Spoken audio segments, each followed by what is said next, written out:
Hello again everybody, today I'm back and today I'm going to be carrying on a series I started last month and looking at 5 of the biggest books coming out in January 2017.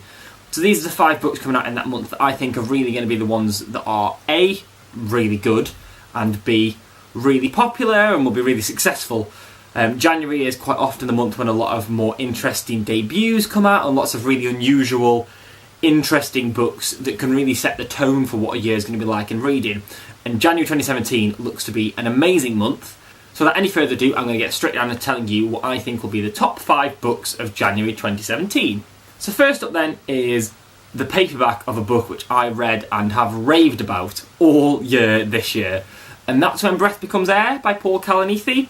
So this is a book that is just really powerful. It's about a neurosurgeon who discovers he's got terminal cancer. And it's basically about how he deals with that, how he approaches the end of his life, how it affects his relationship with his wife, and his relationship with medicine. All in all, it's just a really interesting, powerful book. I have a really big interest in kind of medical non-fiction anyway, but this was really popular in hardback this year, and it's just because it's so beautifully written. The guy who's the author used to be a writer and has kind of done that all the way through his life as well as practicing medicine, and you can really tell that, and it is just so beautiful and so powerful, and I can't wait for it to be a paperback that more people can read.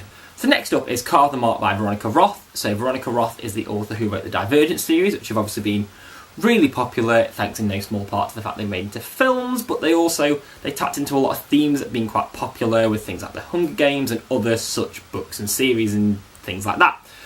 And this doesn't really stray too far from that. This, from all comparisons I've heard, has been compared to half Divergent, half Star Wars. That's a solid combination to start with. So, I don't really know too much. I'm trying not to read too much about it before I start the book. But essentially, I understand that people kind of are born with some kind of power, and that the 2 main characters in this have got powers which kind of lead them to be quite susceptible to control by other people.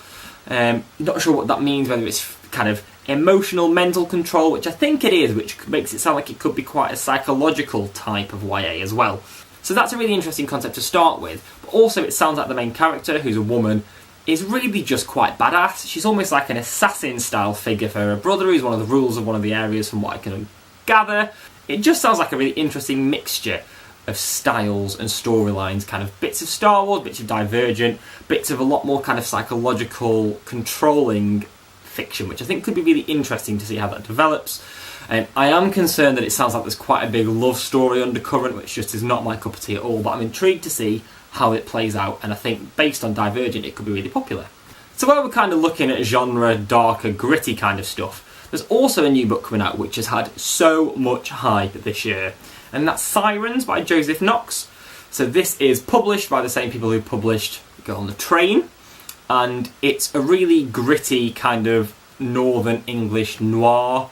It sounds like it's got a really interesting main character, and it is just a really gritty, quite dark police thriller procedural, kind of crosses quite a few of the boundaries. And it has got some competition. I've talked about Ragdoll, which is coming out in February on this channel in the past. There's a few of these kind of books trying to be the big thriller of 2017. So it's coming out as a $12.99 hardback, and it's coming out in that Girl on a Train slot at the start of the year, trying to be that big statement thriller, and I think it really could do this. The author's been doing some amazing stuff. He's been doing events with Lee Child, who is one of the biggest names in crime fiction, and I think between that and the really interesting take, it sounds very British but really gritty in a kind of American style, and I think the way it combines those 2 things could mean this could be a huge book next year. So also in that kind of $12.99 hardback start of the year slot is a book called Homegoing by Yargyasi. Probably murdered the pronunciation, but I've given it a good go.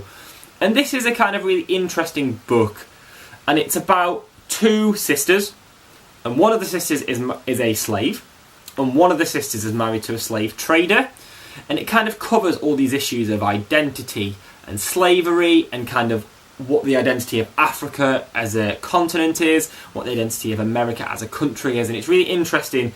It looks like it's going to deal with quite a lot of big issues, but it sounds like it's going to be done in quite an interesting way. The cover is beautiful, really, really nice, really eye-catching. It's going to be a really nice package, I think, to really pick up and really catch your eye in a bookshop. And I think this is kind of going for the same slot as The Miniaturist was in. That, again, that $12.99 hardback, really interesting, beautiful book which I think could do really well and really grip people in January when there isn't that much new stuff coming out, especially of this stuff. There's a lot of thrillers, but I think something like this could really start 2017 off well and make a really big impact. So the last book then is a cookery book, and I've talked about wanting to talk about this more on this channel in the past.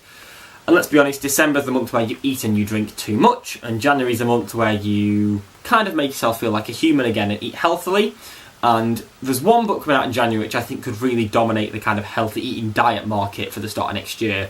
And I will, full disclosure, it's a book that I'm working on indirectly with at my publisher, but I still think it is one that, even with that not the case, I would pick this as the biggest diet book of January 2017. That's Tom Kerridge's Dopamine Diet. So Tom Kerridge is a really well-known chef. He's kind of on the rise, and he's lost 11 stone or so in the past few years, and this is basically the book revealing how he's done it.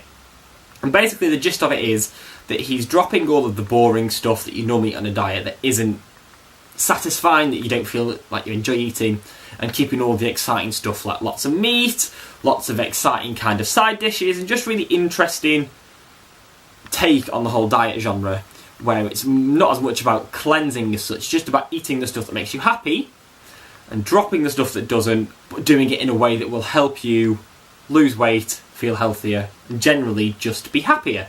And I think it could be huge. I think it can appeal to men and to women in a way that a lot of diet books can often struggle to do.